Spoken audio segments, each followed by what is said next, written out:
নমস্কাৰ, মই হিৰণ্য কুমাৰ নাথ, চিপাঝাৰ ফ্লৰিকা নাৰ্চাৰীৰ পৰা। আজি আপোনালোকক এখন পাণৰ বাগিচা দেখুৱাব আহিছোঁ গুৱাহাটীৰ গড়চুকত। আৰু এই বাগিচাখনৰ আৰম্ভণি কৰিছে এগৰাকী উচ্চ শিক্ষিতা ছোৱালীয়ে। তেখেত গড়চুকত ঘৰ আৰু তেখেতৰ পিতৃ মাতৃয়ে এদিনাখন আমাৰ তাত লৈ গৈছিল তেখেতক প্ৰশিক্ষণ দিবৰ কাৰণে। আৰু আজি 2 মাহ আগতে পাণৰ খেতিটো তেওঁলোকে এইটো ইয়াতে পাতিলে। আমাৰ ফ্লৰিকা নাৰ্চাৰী চিপাঝাৰৰ পৰা মানুহ আহি বয় বস্তু আনি ইয়াতে পাতি দিলে আৰু ইমান সুন্দৰ হৈছে পাণৰ খেতিটো। মই দেখি অভিভূত হৈ পৰিছোঁ আৰু সেইকাৰণে আপোনালোককো দেখুৱাবলৈ লৈছোঁ। এয়া আমি আগবাঢ়িছোঁ, আমি দেখুৱাম। এয়া বৰষা গগৈ, যিয়ে পাণৰ খেতিটো কৰিবলৈ অতি আগ্ৰহেৰে ইয়াক আহিছে। আৰু আজি 2 মাহ আগতে তেওঁ পাণ খেতি কৰিছে ইয়াতে। তেওঁ এগৰাকী উচ্চ শিক্ষিত ছোৱালী হৈও পাণৰ কাম কৰাৰ কাৰণে মই ধন্যবাদ জনাইছোঁ। এই পাণবিলাক আজি 2 মাহ আগতে লগাইছিলে। আমাৰ ফ্লৰিকা নাৰ্চাৰীৰ মানুহ আহি তেওঁলোকৰ সহযোগত লগাইছে। অতি সুন্দৰ পাণ হৈছে, অতি সুন্দৰ পাণ হৈছে। আৰু মই আশা কৰিছোঁ 6 মাহৰ ভিতৰত মানে আৰু 4 মাহৰ পিছত পাণটো বিক্ৰী কৰিব পাৰিব তেওঁলোকে। এইবিলাক কিমান ডাঙৰ ডাঙৰ পাণ হৈছে চাওকচোন, সুন্দৰ পাণ হৈছে, অতি সুন্দৰ। এইটো অৱশ্যে আমাৰ অসমৰ চিপাঝাৰৰ থলুৱা পাণ, বহুত ধুনীয়া হৈছে। আৰু এওঁলোকে পৰ্যায়ক্ৰমে মিঠাপত্তি পাণো কৰিব। এইখন আনকি আমাৰ চিপাঝাৰৰ যি নাৰ্চাৰীৰ পাণ আছে তাতকৈ ডাঙৰ ডাঙৰ হৈছে এইবিলাক। তেওঁলোকে সাৰ দিছে, আমি দেখুওৱা মতে সাৰবিলাক দিছে, দিয়াৰ কাৰণে ধুনীয়া হৈছে। বাৰু বৰষা,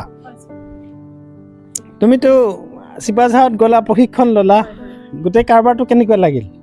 মই খুব ভাল পালোঁ। প্ৰথমতেতো মই ফেচবুকত আপোনাৰ যিটো এডভাৰটাইজমেণ্ট সেইটো পাই গৈছিলোঁ। মায়ে আমাৰ আৰু দাদাৰ লগত গ'লোঁ। তাৰপিছত আপোনাৰ দেওবাৰে যিটো ট্ৰেইনিং মানে এৰেঞ্জ কৰে তাতে ট্ৰেইনিং ল'লোঁ এদিনত। খুব ভাল লাগিলে। আহি দেউতাৰ লগত কথা পাতিলোঁ। দেউতাই বাকী যিখিনি এষ্টাব্লিছ কৰিবলৈ যিখিনি ফাইনেন্সিয়েলি হয় সেইখিনি সহায় কৰি দিলে। দেউতাই কৰি দিছে গোটেইখিনি। বৰ্তমান মই লাগি আছোঁ বাকী কামখিনি। আৰু এতিয়া খুব ভালকৈ ডাঙৰ হৈছে পাণখিনি ধুনীয়া হৈছে।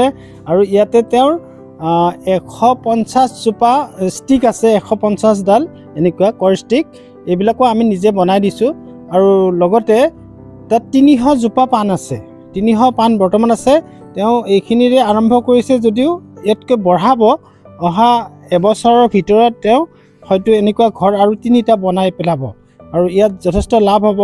গতিকে সেই লাভৰ পইচাৰে তেওঁ কৰিব পাৰিব। আৰু জীৱিকাৰ কাৰণে তেওঁ আৰু কোনো চিন্তা কৰিব নালাগে। যিহেতু পাণ আমাৰ মান, পাণ হৈছে লক্ষী। পাণৰ ব্যৱসায় কৰাজন আৰু পিছুৱাই যাব নালাগে। এইবিলাক পাণ তেখেতে আৰু 6 মাহ পিছত ছিঙিব। গুৱাহাটীৰ জীয়ৰী হয় তেখেতে, যে গাঁৱত গৈ পেলাই শিকিছে, গাঁৱৰ এই পাণৰ খেতি কৰিবলৈ আগ্ৰহী হৈছে, তাৰ কাৰণে আমি ধন্যবাদ জনাইছোঁ। অৱশ্যে ধন্যবাদৰ পাত্ৰ তেওঁৰ পিতৃ মাতৃও। পিতৃ শ্ৰীযুত ভূধৰ গগৈ, তেখেত অৱসৰপ্ৰাপ্ত ৰেলৱে কৰ্মচাৰী আৰু তেখেত অডিটৰ আছিলে। ভাল চাকৰিৰ পৰা ৰিটায়াৰ হৈছে। আৰু তেওঁৰ মাক তিলোত্তমা গগৈ, তেখেত গৃহিণী, কিন্তু তেখেতে খুব ধুনীয়া খাদ্যও বনাব জানে। এইবিলাক ঘৰুৱা কাম কাজো বঢ়িয়াকৈ কৰে, চম্ভালে, ল'ৰা ছোৱালী ডাঙৰ দীঘল কৰিলে আৰু উপযুক্ত কৰি তুলিছে। গতিকে সকলোৱে তেওঁলোক ধন্যবাদৰ পাত্ৰ। মই বিশেষকৈ আমাৰ বৰষাক মই ধন্যবাদ জনাইছোঁ। তেখেতে যে এই কামটো কৰি পেলাই এটা আদৰ্শ সৃষ্টি কৰিছে আৰু নতুন প্ৰজন্মৰ সকলো তেওঁ এইটো দেখি পেলাই আগ্ৰহী হ'ব। তাৰ কাৰণে মই তেখেতক ধন্যবাদ জনাইছোঁ আৰু মোৰ শুভেচ্ছা থাকিল ভৱিষ্যতে তেওঁ আৰু আগুৱাই যাওক।